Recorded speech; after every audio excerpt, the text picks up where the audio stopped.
Hey guys, this is the Spyderco Little Native. It's been a while since I bought myself a new folder, and I bought this one out of sheer curiosity. For the past 7 or 8 months, I've been playing around with the ladybug and the man bug, testing out the limits of these two wonderful steels to see when am I going to reach the point where I say, oh, I shouldn't have thinned it out that much. And so far, I haven't.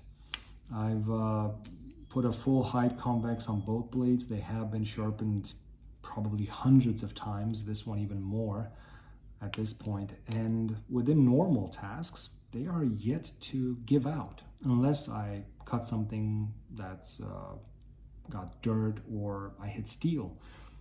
For anything else, K390 and ZDP189 do an excellent job.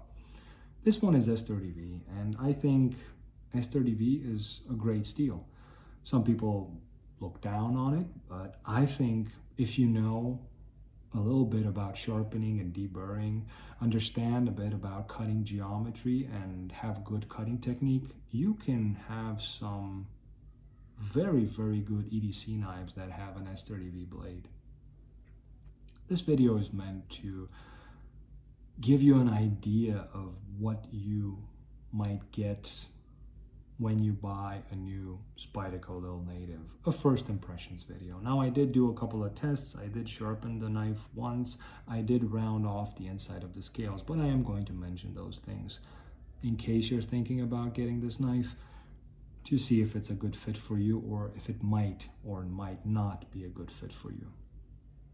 The first thing that I noticed when I picked this knife out of its little box was the texture of the G10.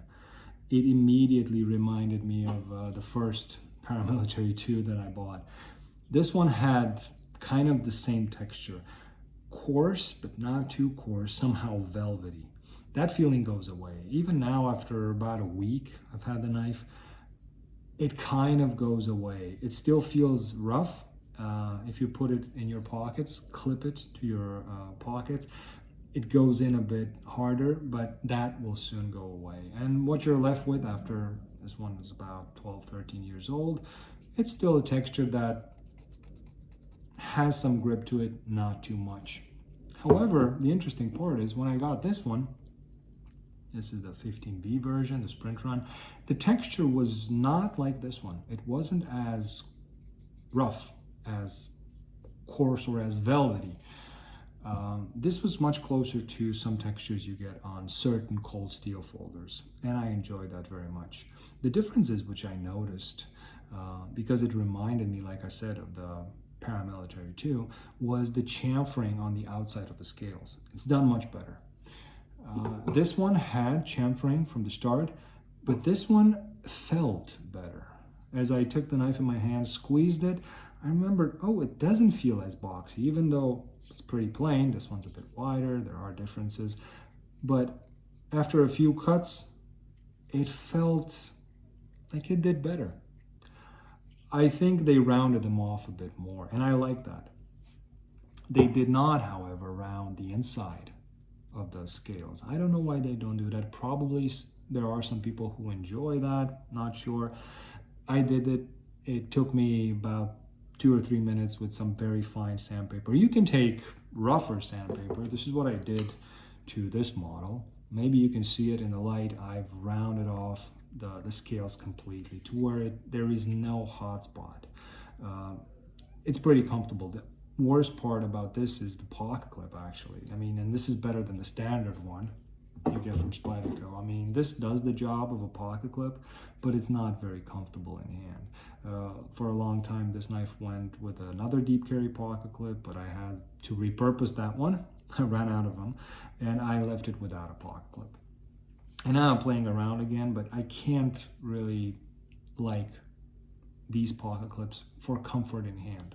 I think they look okay, and they get the job done.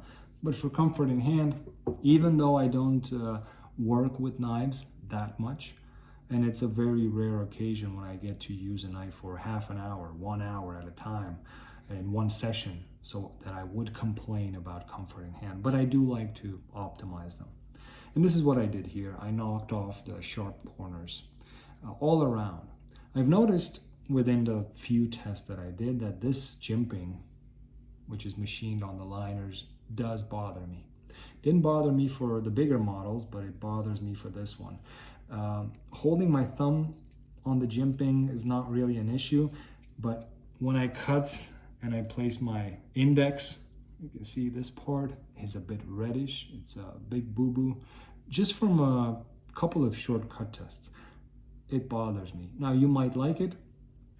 I don't, but it's important you know it's there. What I'm going to do, as soon as I disassemble the knife, I will smoothen it out. Except for that jimping, the knife really doesn't have it. I mean, these little cutouts, 3 cutouts, they continue the jimping that's on the liners. Those, I can't imagine them being uncomfortable in any way. The bottom does not have any jimping, and the spine doesn't have it. Now, if you're going to hold a knife like this, yes, your thumb might actually slip on the spine. I don't think that's going to be the case. I love the fact that the blade is rounded off everywhere. This is rounded off, the spine, the insides of the holes, very nice, very pleasant. The action was good from the start. I even tightened it a bit more because it had this, the same action as you see now. It's free falling as soon as you depress the lock, but it was free falling even more. It was, I thought it could just be a bit tighter. The detent on it, I like. Some knives you can shake loose, and if you really try, you can shake this one loose. But this is good detent. I don't care about it with all the knives, but I do appreciate it when it's there. For example, I don't think this one, the Sage 1, doesn't have the best detent. It doesn't bother me, but this is one of the nicest Spydercos that I have to this day. I don't know what it is about this knife, love it. But I do appreciate a nice detent. Something that just opens when you want to open it, closes, no issues, and there is no blade play. For me, that's very important. I'm not sure, yeah, the blade is centered. I don't look at these things. Centering of the blade is not something that I care about, but I figured it might be something that you care about. Other than the fact that the insides of the liners were not smooth out, well, chamfered a bit, and that there's this jimping in the liners, which can be a bit uncomfortable. From a grip point of view, this knife is actually made for comfort. Wire pocket clips are always more comfortable than the normal ones. I tend to take pocket clips off. Wire pocket clips, I like to keep them on. Even if I just hold a knife in my pocket, not clipped in my pocket, I have the opportunity to clip it, and when working with them in hand, they never bothered me. The other versions of this knife, the backlock version and the slip joint version, they have the normal Spyderco pocket clips like this one, I think, or I'm not sure if they're the ones with the hole. Anyway, I prefer the compression lock. I understand why some people don't like it because it can create a hot spot. With such a small knife, yes, you might slip into it a bit, not that much.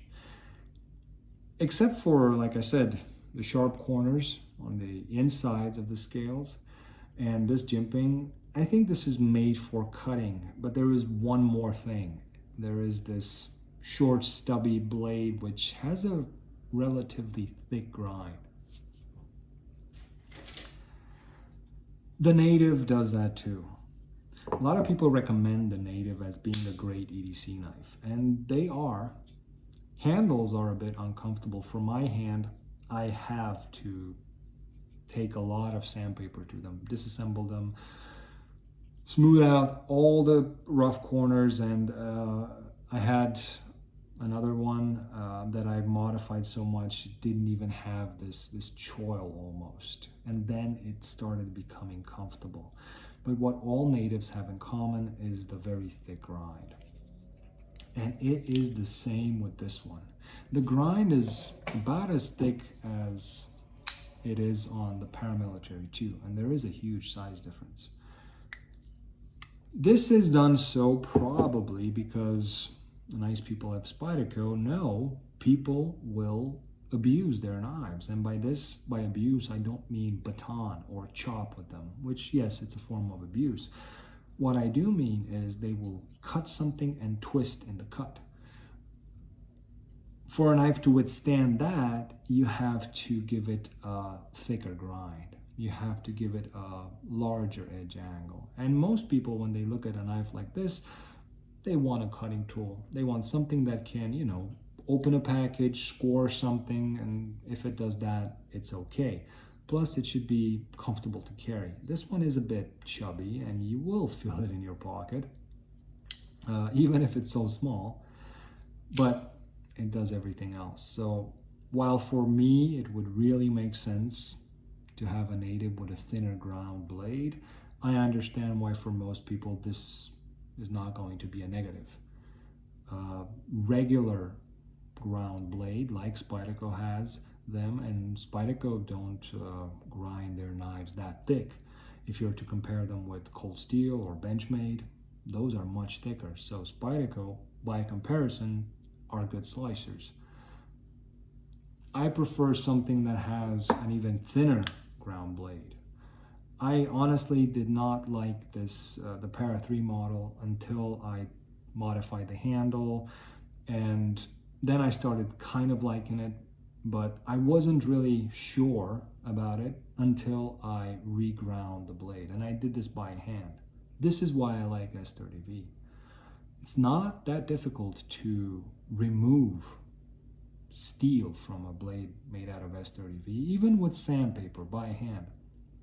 And yet, it has enough tenacity to withstand those lateral pressures. I'm not talking about chopping, but something like I showed in the test where you cut into a really hard piece of wood, it skids across the wood. Sometimes you will hit a knot and twist. Not even this very, very thinly ground blade doesn't have an issue. I didn't remove any material from the spine of the knife, so arguably if you're going to use this for prying, it has the same resistance as it did when it was not reground. Why would you want to pry with a knife? I don't know. But now it is also a good slicer.